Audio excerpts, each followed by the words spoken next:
Assalamualaikum warahmatullahi wabarakatuh.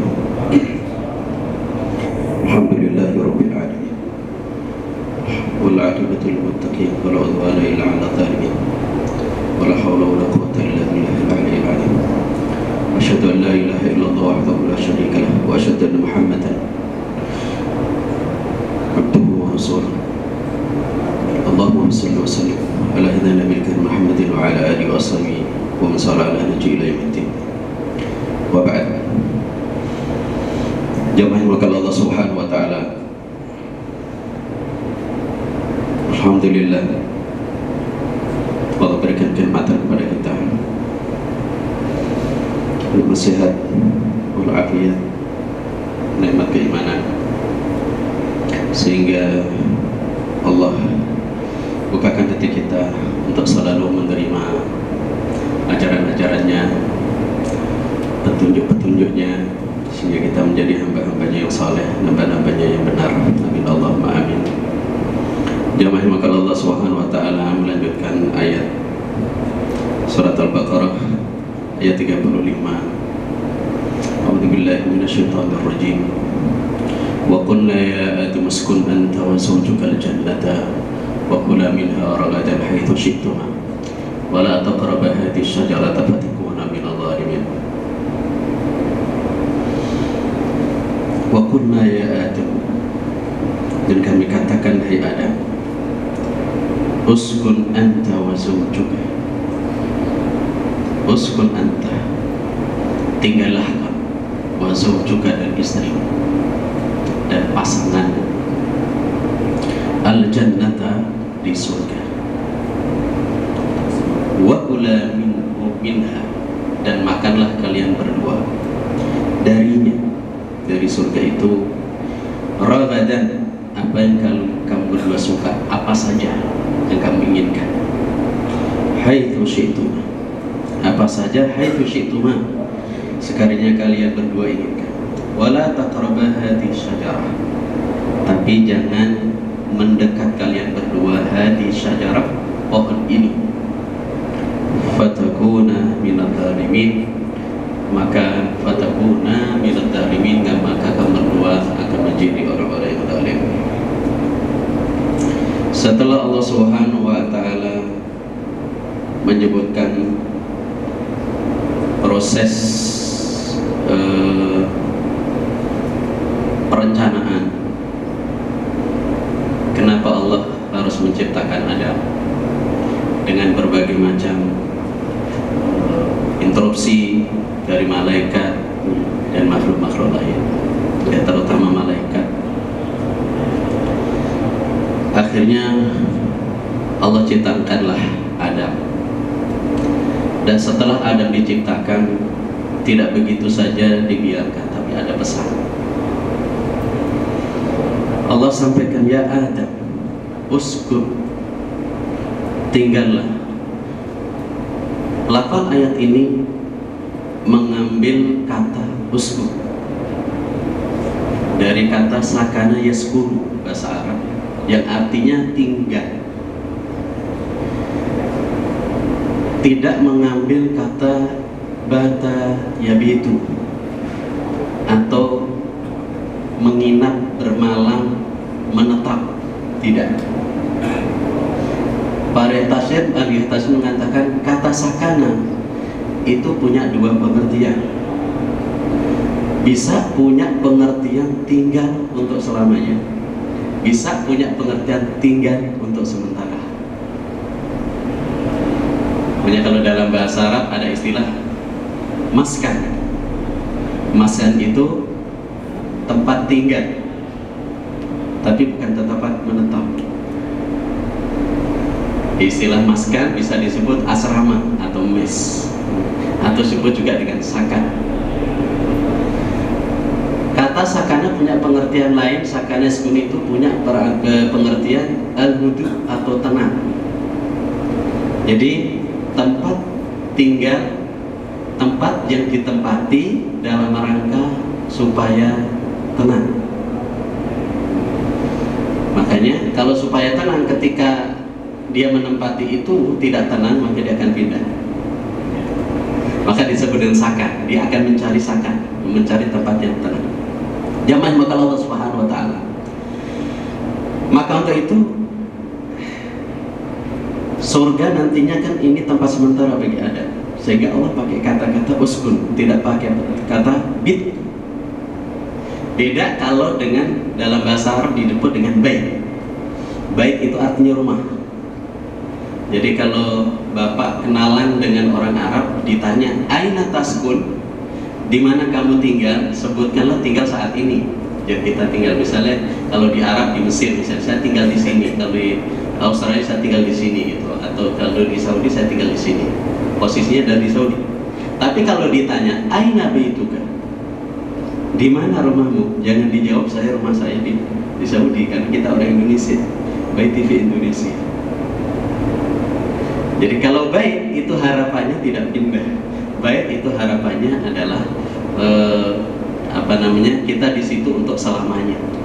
Itu bait. Maka masjid disebut dengan Baitullah, tidak disebut dengan Sakanullah, tapi disebut dengan Baitullah, rumahnya Allah. Karena selama kita masih mengharapkan Allah, maka disitulah kita akan singgah. Itu Baitullah. Ayat ini Allah sampaikan uskun anta, tinggallah kamu di sini, tenanglah kamu di sini. Ada wazau juga dan pasangannya. Al jannata, di surga. Wa kula minha, dan makanlah apa saja. Haitsu syi'tum, darinya saya itu syi'tum, sekiranya kamu berduanya ingin. Wala taqrabah. Jangan kalau Allah Subhanahu wa taala kita angkat ambil hikmah. Ini surga, tapi Allah masih kasih larangan. Harusnya surga sudah nggak ada larangan, ya? Tapi ini wala taqrabah. Jadi di awal sebenarnya sudah bisa diprediksi bahwa Adam akan keluar. Tapi Allah ingin berikan hikmah kepada kita. Wala taqrabah hadhihi syajarah.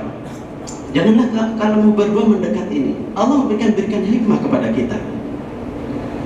Harusnya surga itu sudah tidak ada larangan. Tapi ketika sudah ada larangan, berarti larangan itu harus dicabut. Proses pencabutannya gimana? Syaratnya bahwa Adam harus keluar dulu. Larangan itu harus dihilangkan dulu. Sehingga ketika Adam melakukan itu, berarti larangan itu sudah hilang karena sudah dilanggar. Dan Allah hapuskan larangan itu, tapi karena Adam melakukan pelanggaran, maka dia harus keluar dulu. Dan setelah keluar, maka larangan itu dicabut. Dan kalau kita nanti besok masuk surga, Allah kehendaki kita masuk surga, ya, amin. Nah, sudah tidak ada larangan itu lagi. Nah, itu berkat Adam. Maka bersyukur Nabi Adam mau melakukan. Di hikmah yang luar biasa, kita menemukan enaknya. Kita menemukan enaknya dengan Adam. Ya boleh dibilang bahasa kasar, membernya Adam. Kita yang dapat untungnya. Itulah para nabi. Memang para nabi diutus oleh Allah Subhanahu wa taala untuk menjadi pelopor umat ini dan menyelamatkan umat ini. Jangan kalau Allah Subhanahu wa taala wa kula minha haitsu ragadan haitsu syi'tum wa la taqrabu hadhihi syajarata fatakuna minadh dhalimin. Kalau kamu makan ini berdua makan buah itu, makan hadhihi syajarah fakula hadhihi syajarah fa wala taqrabu hadhihi syajarah, janganlah kamu berdua mendekat pohon ini, fatakuna minadh dhalimin. Kalau kamu sudah mendekat, fatakuna minadh dhalimin, maka kalian berdua akan menjadi orang-orang yang zalim. Jangan maka Allah Subhanahu wa taala dalam ayat ini Allah sebutkan asy-syajarah. Dalam hadis tidak satu pun yang menyebutkan pohon itu namanya apa dalam hadis yang kuat, ya. Berbagai macam penafsiran. Ada yang menyebutkan pohonnya adalah pohon tin, zaitun dan seterusnya. Intinya bahwa pohon itu tidak disebutkan oleh Allah Subhanahu wa taala namanya apa kepada kita. Tidak disebutkan juga Adam kepada kita namanya pohon apa. Tapi Allah jelaskan kamu jangan dekat pohon ini. Ya kalau misalnya ada yang mengatakan pohon khuldi itu sebenarnya bahasa ulama dulu aja supaya gampang terimanya. Kata khuldi itu artinya keabadian. Jadi sebenarnya namanya juga bukan buah khuldi. Khuldi dari kata khalada, itu artinya abadi. Khalidina fiha, dalam ayat ada itu kan. Jadi kekal di dalamnya. Jadi pohon kekekalan, kata para ulama menyebutkan seperti itu. Macam-macam lah penafsirannya. Tapi yang jelas bahwa Allah tidak jelaskan namanya pohon apa. Tapi dalam ayat itu disebut asy-syajarah, buah tertentu yang ada di surga. Karena di situ ada al-ta'rif ya, pengkhususan. Wala taqrabu hadhihi syajarah fatakuna minadh dhalimin. Jamaah maka Allah Subhanahu wa taala, kira-kira kalau yang memakan pohon dari atau buah dari pohon itu, biasanya kalau urusan makan yang dulu siapa? Perempuan atau laki-laki? Urusan makanan. Yang hobi makan itu mana yang lebih kuat antara perempuan dan laki-laki? Yang suka makan. Kalau yang banyak laki. Tapi yang tertarik duluan, yang suka ngiler duluan kalau untuk makanan, laki atau perempuan? Istilahnya ada ngidam. Ngidam itu laki atau perempuan? Perempuan. Dalam beberapa tafsir disebutkan siapa yang memulai makan? Hawa rupanya. Hawa. Jadi kalau perempuan itu kalau udah urusan makan itu lemah posisi. Makanya salah satu skill yang bagus buat perempuan adalah memasak. Dia yang peka dengan urusan makanan itu peka. Suka asal melihat seneng aja dibeli. Kadang-kadang dimakan tuh gak dimakan. Jadi beli. Kalau laki-laki biasanya kayak gitu. Kalau nggak suka dimakan dia nggak beli. Jadi beda nih. Jadi pahami saja. Kalau ibu-ibu seperti itu pahami saja. Sebagai laki-laki harus lebih dewasa. Ya sudah, beli saja. Nanti saya makan. Kalau laki-laki suka makannya banyak. Tapi kalau perempuan dia suka ngiler kalau melihat warna-warni gitu ya, khususnya makanan-makanan yang berbagai macam. Baik kawan sekalian, jamaah kalau Allah Subhanahu wa taala. Terus dalam beberapa ayat sebutkan setelah Hawa makan, maka ya Adam, kalau Hawa sudah makan, Adam mau nggak makan gimana? Terus juga Hawa nggak bikin juga lah makan sendirian, betul lah. Akhirnya apa yang dilakukan? Dirayulah Adam. Akhirnya Adam makan. Maka laki-laki itu paling lemah urusan perempuan. Kalau perempuan paling lemah urusan makanan. Ini nggak perlu kaget. Kalau hanya dengan makan bakso aja, kadang-kadang bisa menjual diri. Hanya urusan rayuan perempuan, laki-laki bisa lupa daratan. Yang lupa dosa. Makanya inilah yang harus kita lindungi dari diri kita. Mohon kepada Allah Subhanahu wa taala ya, agar kita dilindungi. Allahumma inna nas'aluka min fitnatin nisa. Ya Allah, kami mohon kepadamu dari fitnahnya perempuan. Jamaah kalau Allah Subhanahu wa taala. Jadi gambaran bahwa jatuhnya keharaman itu memang ada hubungan dekat. Itu kadang-kadang terjadi ya. Biasanya ada hubungan dekat perempuan dengan makanan, jatuhnya keharaman perempuan banyak dimakan. Begitu juga laki-laki, jatuhnya keharaman laki-laki itu banyak di urusan perempuan. Sehingga kadang-kadang kalau sudah urusan halal haram ya, ini teori apa namanya ya, korupsi ya, kejahatan. Siapa nih objeknya, laki atau perempuan? Perempuan. Biasanya diajak makan ya. Kasih duit. Biasanya kalau perempuan urusan duit, urusan makanan, filterisasinya agak kurang. Kalau laki-laki begitu juga urusannya perempuan. Ini teori-teori itu suka dipakai. Makanya kita harus hati-hati dalam orang untuk menjaga diri kita. Dan selalu berdoa kepada Allah agar dilindungi dari hal semacam itu, karena itu rentan sekali. Dan saya pernah sampaikan salah satu pencegahannya idza tulita bi hubbi syahawat, jikalau kamu dicoba dengan meningkatnya syahwat, besarnya godaan kaitan dengan syahwat antara harta tahta dan wanita, raji fi sabatika masalawat, kembalilah kita kepada sholat kita, coba koreksi sholat kita, sholat kita perkuat. Kalaulah kita sholat kita sudah rutin bagus, coba ditingkatkan lagi, karena apa? Semakin bagus kualitas kita, yang menggoda kita juga semakin besar. Cuman semakin kuat imunitas kita, maka kita semakin mudah juga untuk mengendalikannya. Jamaah kalau Allah Subhanahu wa taala akhirnya apa? Fa'azallahum asyaitanu anha.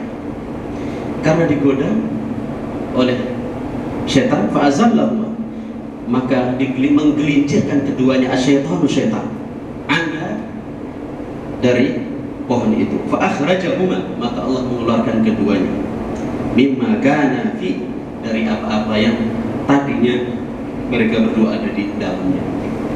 Jamaah yang dimaksud Allah Subhanahu wa taala, Allah sebutkan dalam ayat ini fa'azallahum asyaitan, maka maka syaitan menggelincirkan keduanya. Allah ungkapkan dalam ayat ini dengan kata syaitan, padahal yang menggelincirkan siapa? Syaitan atau iblis? Iblis. Tapi kenapa Allah ungkapkan takbir dengan ungkapan syaitan yang lebih umum? Iblis itu nama, kalau syaitan itu karakter. Allah sebutkan yang menggelincirkan bukan keiblisan dia, tapi karakter kesyaitanannya. Kesyaitanannya. Makanya bentuk fisiknya iblis kan masih ada, ya kan? Dan nanti yang bisa dihancurkan oleh kita adalah sifat kesyaitanan itu, bukan iblisnya. Suatu saat menggoda kita syaitan, minal jinnati wan nas, yang disebutkan dalam ayat surat An-Nas begitu. Jadi setan yang akan menggoda kita, membisikin kita dari jin dan manusia. Apakah kita menghancurkan orangnya? Tidak. Allah sarankan ke kita hancurkan sifat kesyaitanannya. Kalau orangnya biar ada, jinnya ada nggak apa-apa, manusianya ada nggak apa-apa, tapi sifatnya hilang. Begitu juga iblis, ya kan? Yang kita lawan dari iblis adalah sifat kesyaitanian. Maka a'udzubillahi minasy syaitonir rajim, bukan a'udzubillahi min iblisir rajim. Sifat kesyaitanan inilah yang berbahaya, dan sifat kesyaitanan itu bisa nempel di siapa saja.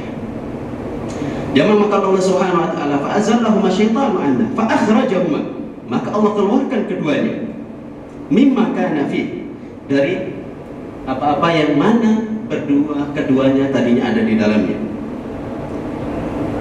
Wa qulna bitu ba'dukum li ba'din adu, dan Allah sampaikan wa qulna itu, dan kami katakan kepada mereka bertiga, iblis, Adam dan Hawa, ihbitu, turunlah kalian semuanya, ba'dukum li ba'din, turun dari surga, keluar dari surga. Ba'dukum li ba'din aduun, antara kalian, sebagian kalian dengan yang lainnya, antara Adam dan Hawa dengan iblis, aduun, kalian adalah musuh. Walakum fil ardi mustaqar. Nah, ini dia. Bedanya kata uskun tadi dan mustaqar. Walakum fil ardi mustaqar, dan bagi kalian semuanya di bumi mustaqar, tempat menetap. Jadi dalam jangka waktu lama. Mustaqar. Wa mata'un ilahi, dan kenikmatan, ya, kenikmatan, makanan dan seterusnya, ilahi, sampai pada waktunya yang sudah Allah tentukan, ilahi, waktu tertentu. Jamaah, maka Allah Subhanahu wa taala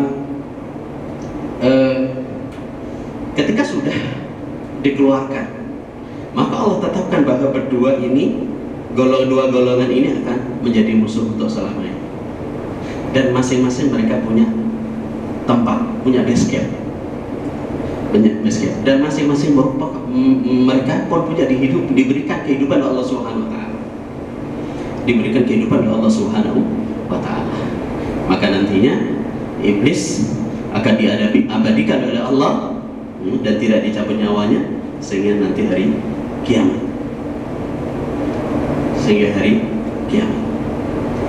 Dan hikmah dari sini jamaah mengkala Allah Subhanahu wa taala bahwa ini semua adalah bagian dari skenario Allah yang sudah dibuat oleh Allah Subhanahu wa taala. Kita sebagai pemain di dalamnya, sehingga kita perlu menjadi pemain-pemain yang baik, menjadi hamba-hamba Allah yang baik dan benar-benar hati-hati. Karena apa? Karena lawan kita bukan sembarangan. Lawan kita adalah makhluk Allah Subhanahu wa taala juga yang selevel, setingkat. Apapun posisi kita, ini selalu saya ulang-ulang agar ini nempel di kita. Apapun posisi kita, setinggi apapun ilmu kita, sebesar apapun derajat kita, ya, tidak akan pernah lepas dari musuh yang dinamakan dengan syaitan.